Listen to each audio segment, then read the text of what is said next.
केन्दुझर घसीपुरारे निर्वाचन हिंसाकांड पूर्वतन विधायक प्रार्थी रामचंद्र बेहेरा घर डाकी नहीं किसी दुर्वृत्त हत्या कर अभियोग होइछि।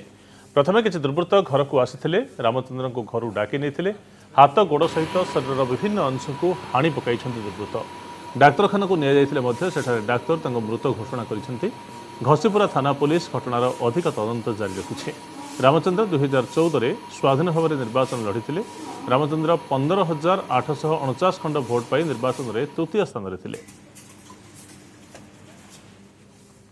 ए संपर्क में अधिक सूचना पाई प्रतिनिधि अमूल्य जेना आम सहित जोड़ी होती। अमूल्य, किए घटे हत्याकांड, कौन उद्देश्य रही हत्याकांडर राजनैतिक शत्रुता ना अन्य कारण कौन जनापड़ी वर्तमान सुधा पुलिस तदंत केते बाट आगेलानी?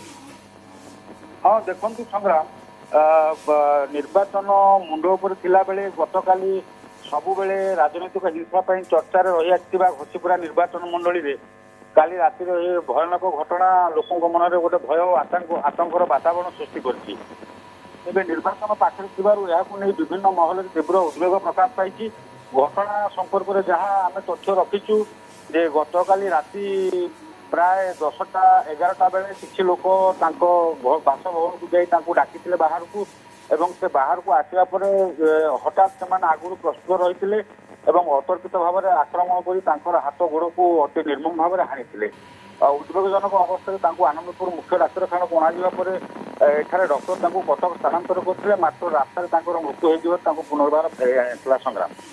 अमूल्य, रामचंद्र एथर विधानसभा निर्वाचन में ठिया हबार थिला कि?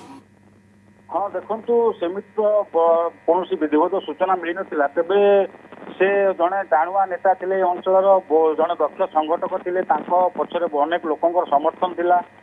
से पूर्वर आनंदपुर ब्लॉक अध्यक्ष थे कांग्रेस दल तरफ प्रार्थी होते से और गत 2014 निर्वाचन में से सनासना समर्थक भाव में घसीपुरा निर्वाचन मंडली विधायक भाव लड़ी तृतीय स्थान में रही संग्राम। धन्यवाद अमूल्य, बहुत बहुत धन्यवाद सूचना पाए।